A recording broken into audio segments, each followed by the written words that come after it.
I don't know if you believe in things you can't see. I'm not even sure I do. But I know what it feels like to not be in control of your own body. And that's what really scares me. My name's Rosa Ammons. I was 12 when it happened. It was January 2012. We lived in Gary, Indiana. Me, my mom, my 2 little brothers, and my grandma.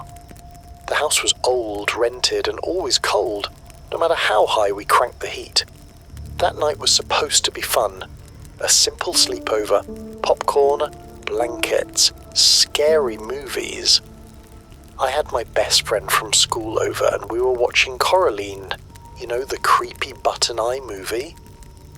I was pretending not to be scared, but those button eyes always gave me the chills.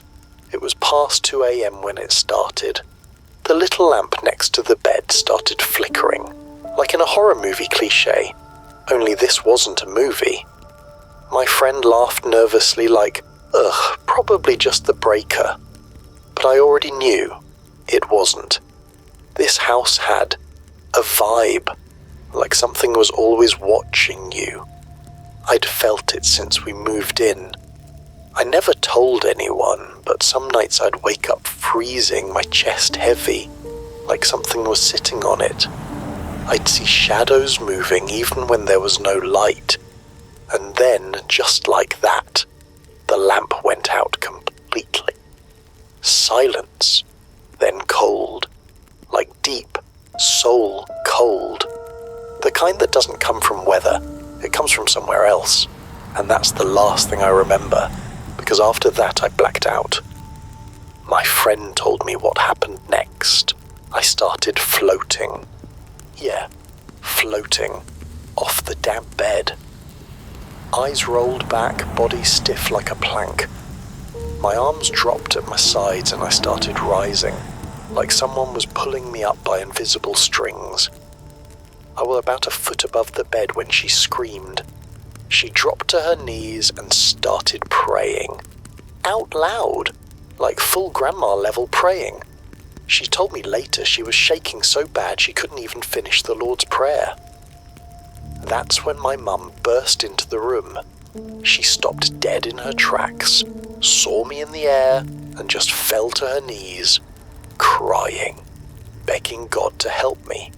My older brother came running too, and he swore he saw a man, tall, no eyes, standing in the corner. Then, out of nowhere, my body just dropped. Bam!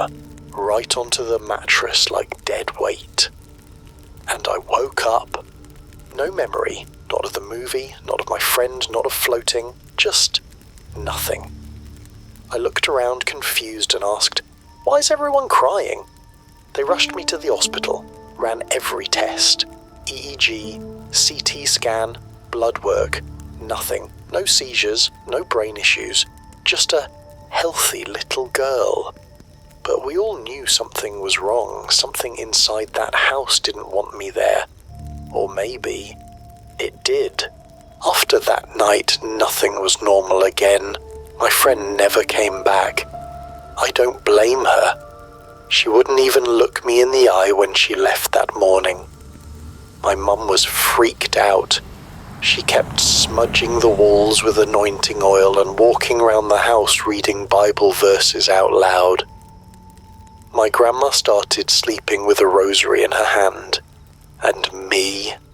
I couldn't stop thinking about the blank space in my head, like a chunk of my memory had been surgically removed.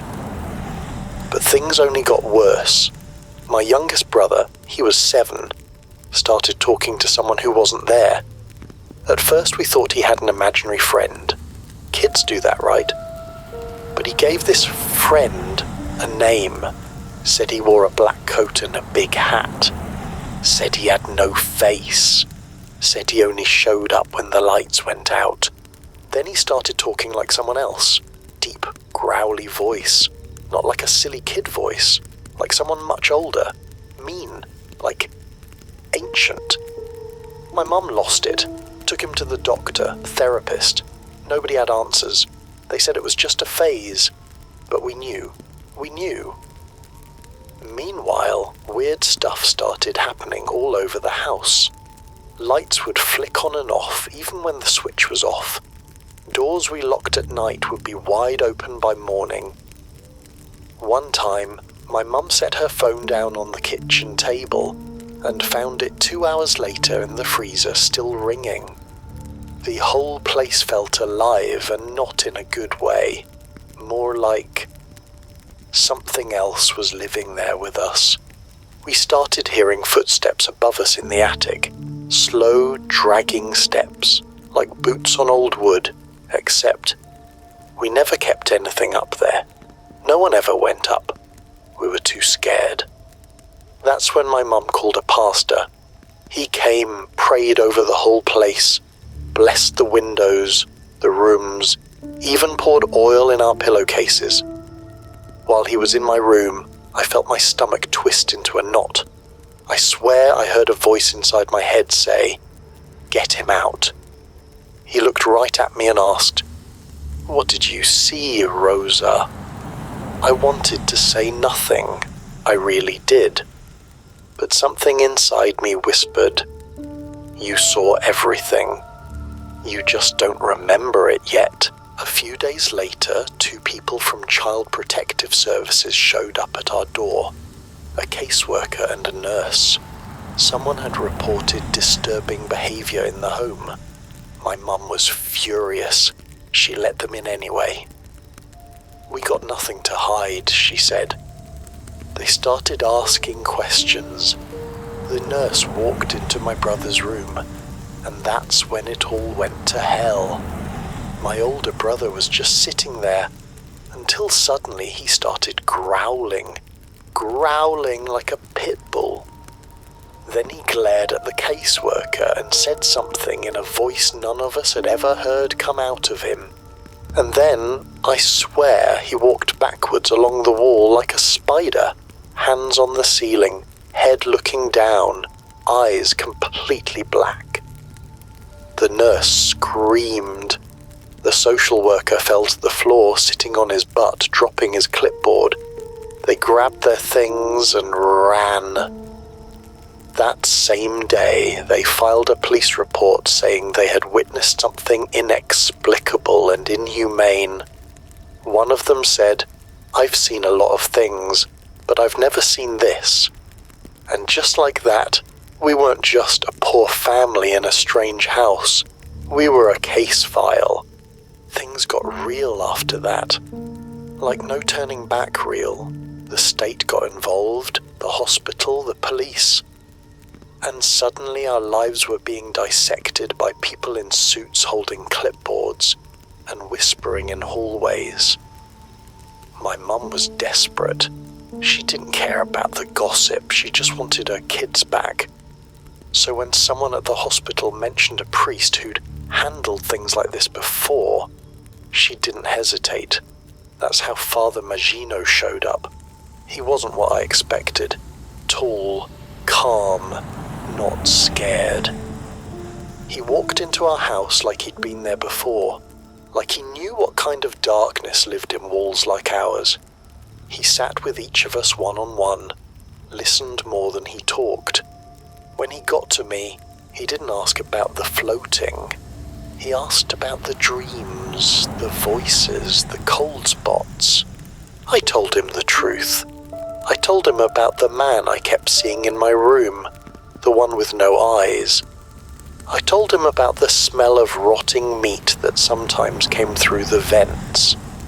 I told him about waking up at 3:11 a.m.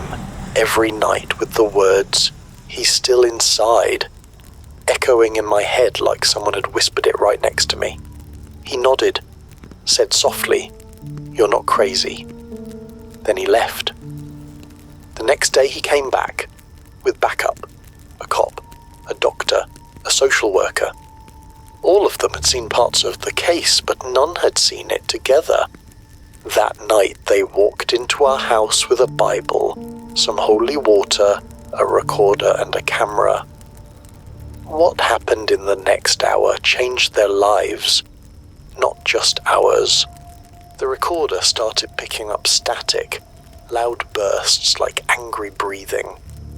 The officer felt a hand grab his neck even though no one was near him. The doctor, a man who literally studied death, started sweating bullets and said he saw faces in the reflections of our windows. No one could deny it anymore. They all gave written statements, and the church gave the green light. A full-blown exorcism. But here's the thing movies never show you. Exorcisms aren't instant. They're not one-and-done battles. It's a war. Slow, terrifying, and it hurts.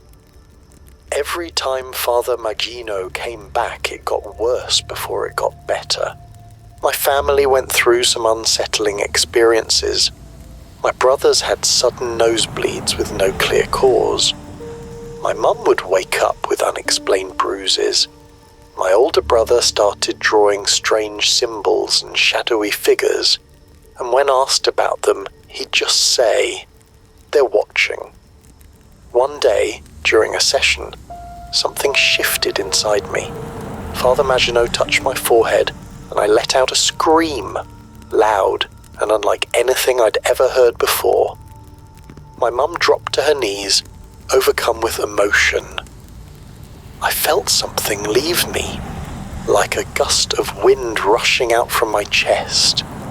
Then, I passed out. We never went back. Now I'm 24. I live in a new city, new job, new life, but sometimes, when I'm alone, I swear I still hear footsteps above me.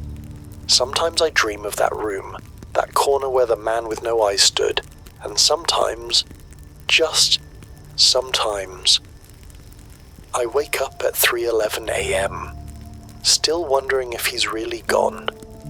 You don't have to believe me, but I lived it, and I'll never forget what that house tried to take from me.